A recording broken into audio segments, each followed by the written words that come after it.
أعوذ بالله السميع العليم من الشيطان الرجيم بسم الله الرحمن الرحيم والصلاة والسلام على أشرف المرسلين سيدنا ومولانا محمد وعلى آله وصحبه وسلم تسليما السلام عليكم ورحمة الله تعالى وبركاته.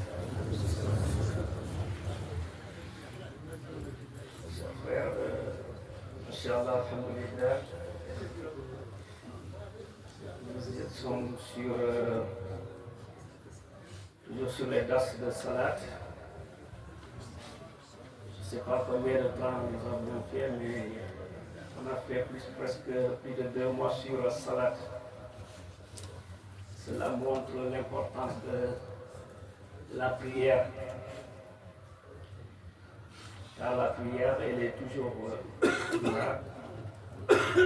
Même s'il y a le Ramadan, il y a Ramadan avec prière, et Ramadan, il va partir, il va laisser à Salat chaque jour 5 prières obligatoires.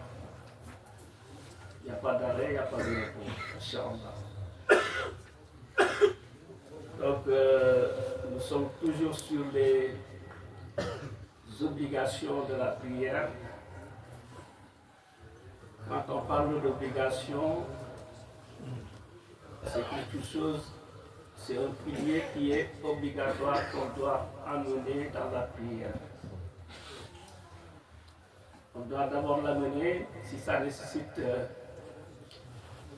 des prosternations de réparation, que ce soit Ba'diya ou Qabdiya. On va le faire. La dernière fois, Inch'Allah, nous étions sur les recours. On va, Inch'Allah, rappeler une chose, peut-être qu'on va l'oublier. Si on est sous la direction de l'imam, qui est au deuxième raka,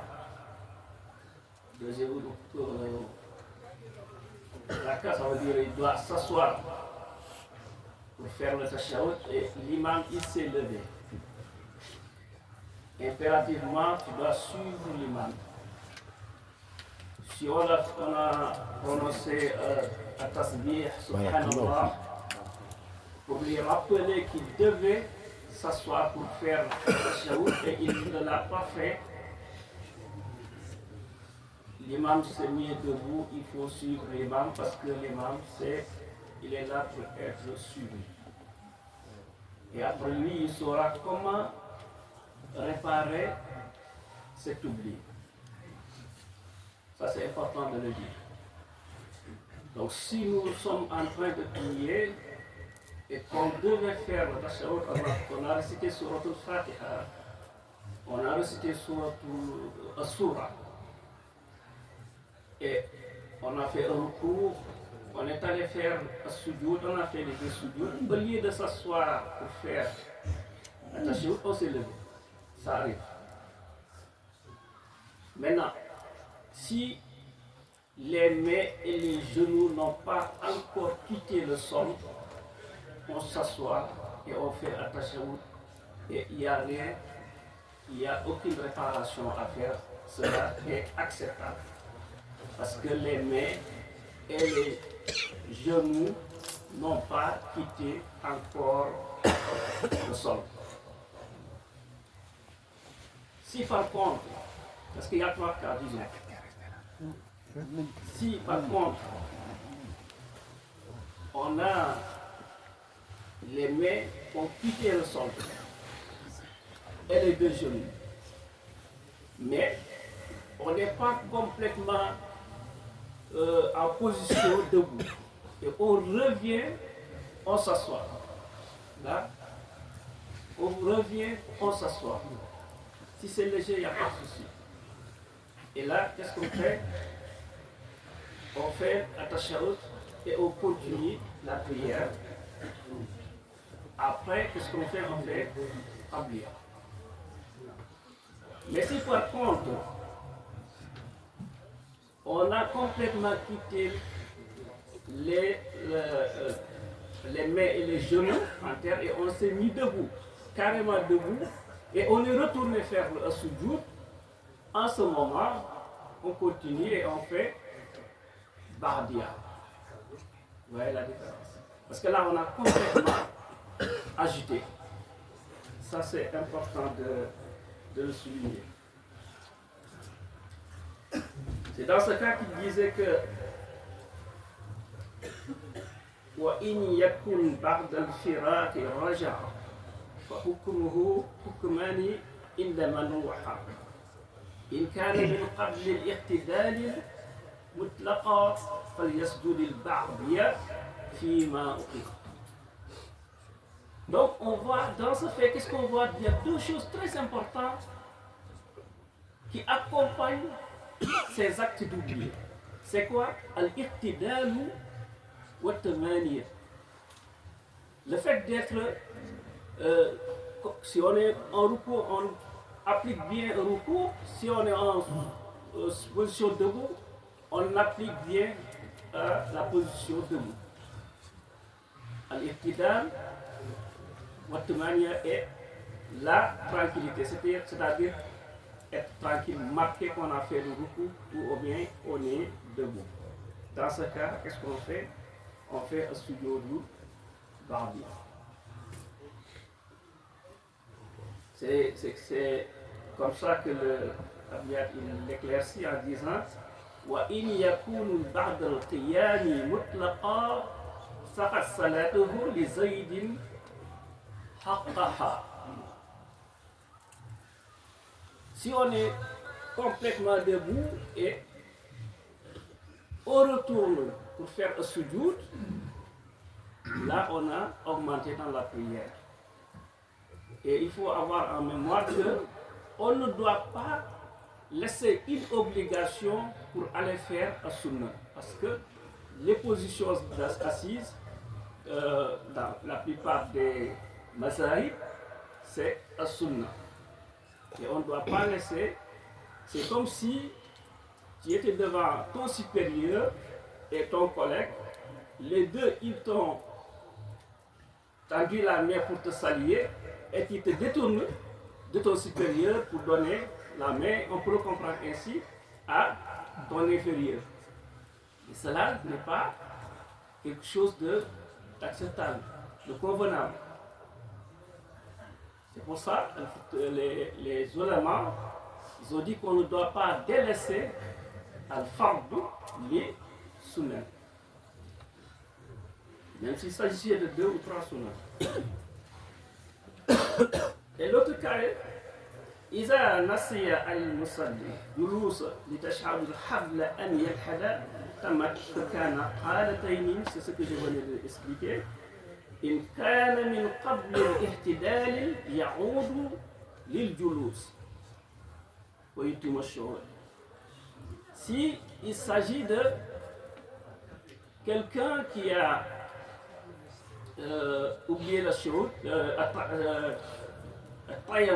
qu'est-ce qu'il fait? Si c'est, par exemple, il a oublié de le faire, je le rappelle, si les mains et les genoux n'ont pas encore quitté le sol, il le fait, il retourne s'asseoir, il fait le tayammum et il continue sa prière. Donc dans ce fait, je crois que c'est clair. Maintenant, si quelqu'un, on est sur le ruku jusqu'à présent, quelqu'un il vient, il fait al-surat al-Fatiha, al-surah, et il doit faire un ruku, mais il ne le fait pas. Qu'est-ce qu'il fait? Il plonge directement pour faire amener un sujoud. Il a sauté, il a sauté un ruku. Et le repos, c'est une obligation. Même s'il est dans une position sujoud, qui est une obligation, il doit quitter cette position-là et revenir debout. Il récite ce qu'il doit réciter et il continue, après il fait Ba'diya. Parce qu'il a augmenté dans la prière. Un autre cas, il doit arriver. Par exemple, on est sur le sujoud, On est sur le ruku, on a fait Allahu Akbar, on est sur le ruku et on doit se lever pour se tenir debout et on a délaissé cela, on a directement plongé pour faire un sujoud. On a laissé une position fard.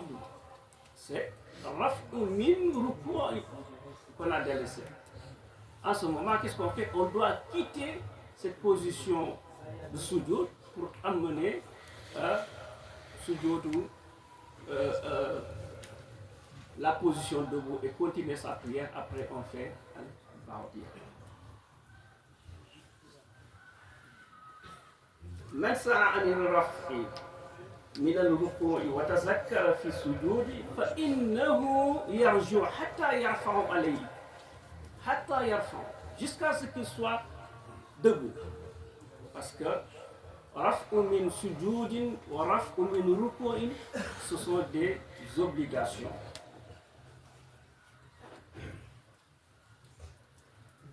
من سعى عن السجود أو نام أو زحم حتى قام الإمام إلى ركعة أخرى سجد إن اتمع في إدراك الإمام. Là, c'est une autre position. Des fois, dans les mosquées, ils sont tellement pleins que on est pressé, on ne peut pas faire ce sujoud ou bien ce repos. Si l'imam il a fait le recours et il s'est levé, qu'est-ce qu'on te recommande? On te recommande, si tu as la possibilité de faire vite, de faire ce recours et de rattraper l'imam avant qu'il ne soit trop tard, là on te recommande d'aller faire cela. Parce que tu as été coincé. On le voit des fois dans les mosquées, c'est tellement plein. Ou bien quelqu'un qui a été attrapé par la somnolence, il a un peu dormi, il n'a pas suivi et les gens étaient déjà partis. Donc qu'est-ce qu'il fait? S'il a la possibilité de rattraper l'imam en faisant d'abord ce ruku ou bien ce sujoud, on va faciliter, en faisant s'il s'agit de sujoud, il le fait. Après il rattrape l'imam en position debout avant que l'imam ne récite et que ne soit en inclinaison. Parce que s'il est en retard de cette inclinaison-là, qu'est-ce qu'il va faire? Il va rater deux rakats. Donc c'est pour ça qu'on lui donne la possibilité de choisir entre, s'il a la possibilité de rattraper ce sujoud ou bien ce recours dont il a omis ou bien il a négligé, était dans une situation qu'il ne pouvait pas le faire, il rattrape cette sujoud ou recours summa ittaba imamihi.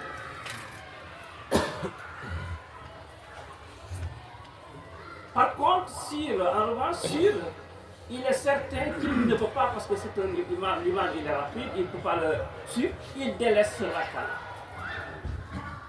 Et il suit l'imam. Quand l'imam fera un salam, là lui il continue sa prière pour compléter le rakat qu'il a raté. Et pour dire, des fois, si on vient pour suivre l'imam et que l'imam on a raté quelques rakats sous la direction de l'imam. Et l'imam il a commis une erreur qui l'obligeait de faire ba'da salam.